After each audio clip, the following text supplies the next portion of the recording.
Apreciada mujer, estamos dando inicio a una serie de pláticas semanales donde vamos a estar descubriendo a diferentes mujeres. En el mes de enero es una mujer sincera. En la Biblia encontramos muchas mujeres sinceras, por supuesto, pero hay una en especial que vamos a estar estudiando y vamos a estar haciendo algunas reflexiones en torno de ella. Tenemos una guía en el material. Por supuesto, tú puedes adquirir tu material, solicitarlo en Anclen la Verdad, en el espacio de Facebook, y con mucho gusto respondemos a tu pedido. Para empezar, vamos a estar considerando las 5 primeras preguntas de la guía que aparece al final del material. Y bueno, pues espero que estés conmigo todas estas pláticas y permíteme que haga esta oración dedicando este trabajo a Dios y pidiendo que favorezca tu vida espiritual. Señor, en esta mañana estamos pues juntas pidiendo, Señor, por que la vida espiritual de estas apreciadas mujeres sean de bendición, sean de crecimiento y que todo este conjunto de estudios sea muy especial en su día a día, Señor. Y te doy las gracias en el nombre de Jesús. Amén. Bien, pregunta número 1. ¿Qué entiendes por sinceridad? Es una palabra pues muy común, sin embargo, es muy difícil de aplicarla. ¿Por qué? Simplemente porque tiene que ver con un comportamiento que obedece a nuestra manera de pensar. Es decir, es algo que se produce en lo interno y se exterioriza en nuestro comportamiento, en nuestras conductas. Lo interesante es que haya una congruencia entre lo que realmente sentimos y lo que demostramos. Por lo general, el problema con la sinceridad es que por dentro estamos sintiendo algo y por fuera nos comportamos de otra manera. Aquí la clave es que entendamos que la sinceridad tiene que producirse desde el corazón y entendiendo el corazón como el símbolo de esas operaciones donde se conjunta todo lo emocional, toda la carga afectiva, nuestros sentimientos, emociones, por supuesto, la razón, nuestros pensamientos, y todo ello va en congruencia, formando un cuerpo interno, y de esa manera se pueden provocar conductas sinceras. El comportamiento nos dice también en Hebreos 10:22 que tiene que ver con un corazón sincero. Entonces, y por supuesto, va a permear toda nuestra vida espiritual. El problema de cuando no hay sinceridad, pues es que hay fingimiento, hay mentira, no hay verdad y no somos honestos a veces ni con nosotros mismos. De esa manera podemos entender que la sinceridad es una parte muy importante en lo que va a ser esta lección en el mes de enero. Vamos a ir descubriendo poco a poco lo importante que tiene que ver con ese encuentro con Dios a nivel sincero de nuestro corazón. Pregunta número 2. ¿Dónde se localizan Gerizim y Ebal y qué simbolizan? Bueno, esta mujer que estamos descubriendo, ella ella ha vivido en una región donde está localizada entre estos dos montes, Gerizim y Ebal. Si nos vamos a Deuteronomio, al libro de Deuteronomio 11:29, vamos a encontrar algo muy importante. Dice, y cuando Jehová tu Dios te haya introducido en la tierra a la cual vas para tomarla, pondrás la bendición sobre el monte Gerizim y la maldición sobre el monte Ebal. Estas palabras las está diciendo Moisés en el libro de Deuteronomio. Es la parte cuando ya los israelitas, el pueblo de Dios, está a punto de entrar a la tierra prometida. Y Moisés hace esta declaración de que hay dos montes, que uno simboliza la maldición y otro la bendición. Y esta mujer vive entre esos dos montes. También vamos a ver que las maldiciones enumeran aquellos delitos que a los ojos de Dios son abominables y constituyen una violación a su pacto.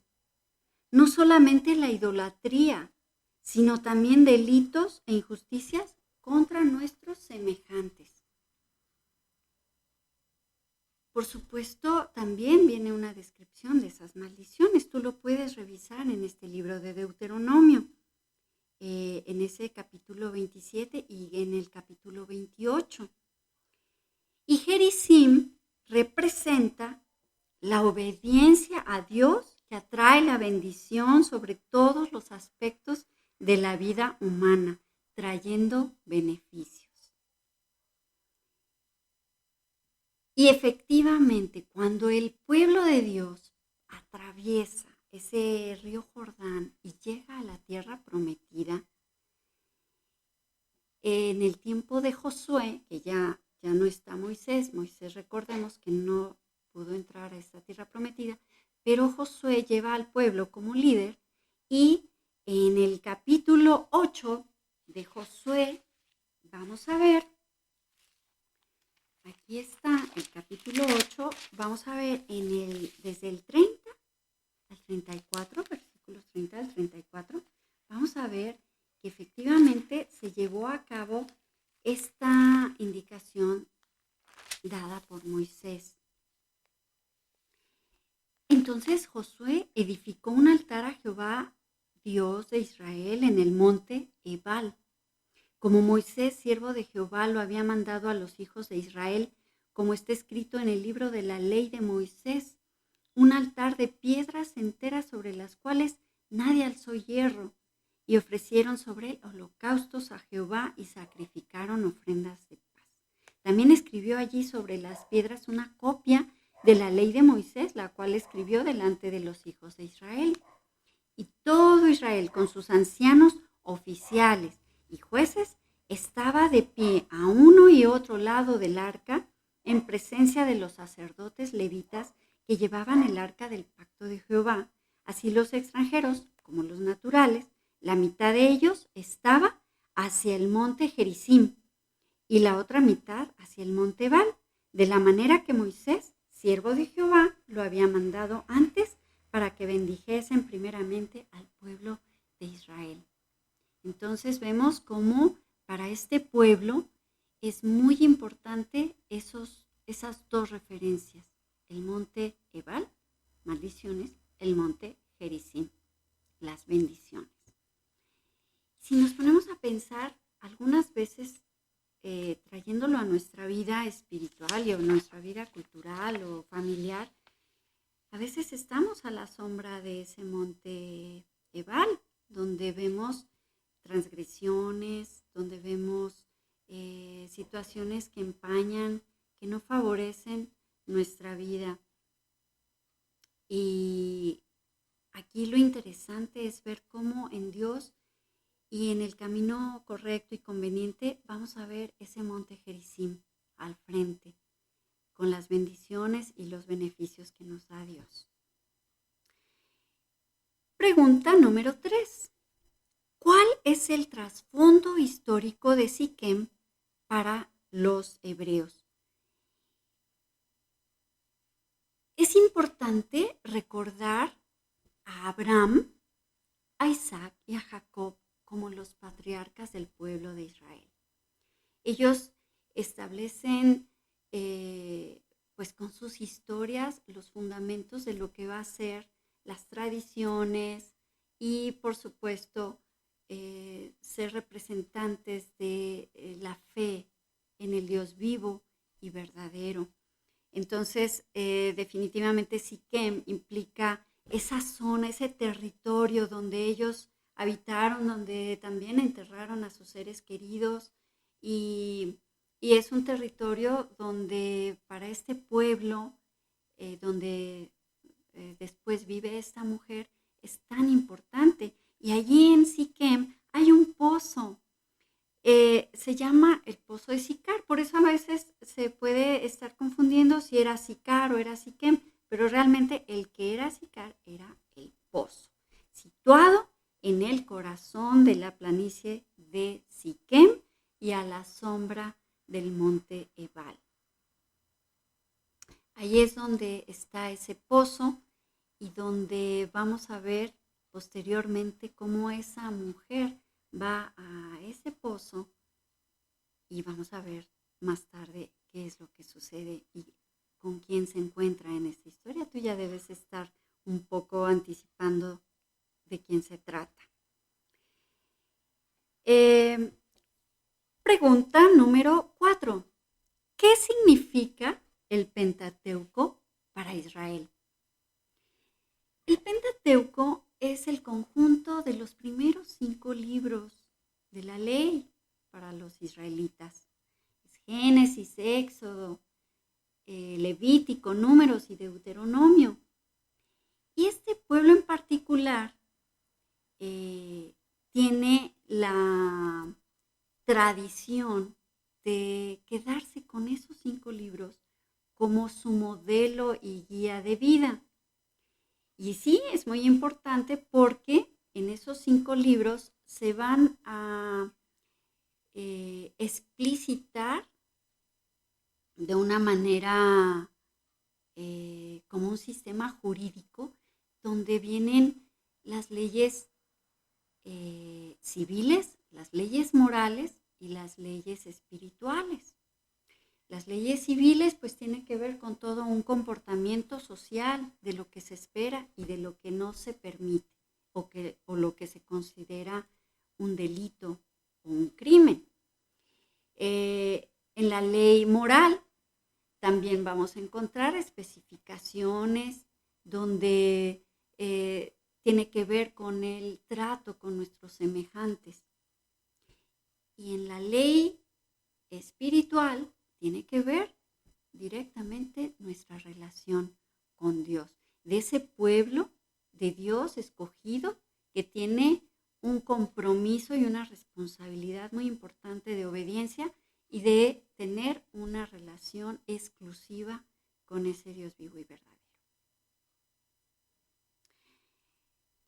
Definitivamente, en este pueblo al que estamos haciendo referencia con esta mujer, donde ella vive, pues no tienen la referencia completa de todo lo que era el Antiguo Testamento, porque ellos fueron un pueblo que si nos vamos a otra parte de la historia, fueron llevados cautivos a Siria. Y cuando se trata de que regresen, pues ya vienen con unas mezclas culturales muy acentuadas y con un mestizaje tanto cultural como espiritual. De ahí que los judíos tienen reticencia de establecer relación de hermandad con ellos. Y aparte, los de este pueblo, de estas poblaciones que tiene que ver con la capital del norte, de los reyes antiguos, tiene que ver con que ellos esperaban a un profeta como Moisés. un profeta que le llamaban Tajeb, restaurador. Y sí, efectivamente ellos necesitaban una restauración en su identidad, tanto cultural como social y como espiritual. Y ellos estaban conscientes de esto, de que necesitaban una restauración. Y pues esto también nos recuerda a nosotras que necesitamos también una restauración porque hemos tenido algunas contaminaciones espirituales, personales, de índole familiar, de índole personal, donde necesitamos efectivamente restauración. Y la pregunta número 5 por hoy es, ¿por qué algunos esperaban un profeta como Moisés? Y es efectivamente que en Deuteronomio 18:18 vemos esta profecía escrita por el mismo Moisés. Profeta les levantaré de en medio de sus hermanos, como tú, y pondré mis palabras en su boca, y él les hablará todo lo que yo le mandare. Bueno, esto está diciendo, le está comunicando Jehová a Moisés. Y vemos cómo esta escritura también hace eco en Hechos 7:37, donde el pueblo efectivamente está esperando un profeta como Moisés, pero pues gracias a Dios con la revelación progresiva vemos que no era un profeta como Moisés, más bien Moisés representaba una sombra de lo que iba a recibir como Mesías el pueblo de Dios, el pueblo elegido de Dios. De allí que este pueblo que vivía en Siquem esperaba un profeta como Moisés. ¿Y cuál fue su sorpresa de esta mujer cuando recibe pues la palabra de no solo un profeta como Moisés, sino que era efectivamente el Mesías? Y todo esto lo vamos a estar atendiendo en este mes. No te pierdas los siguientes espacios con estas pláticas. Mujer apreciada, yo te mando mis mejores deseos para este año 2021 y que la paz de Dios esté siempre reinando en tu corazón. Dios te bendiga.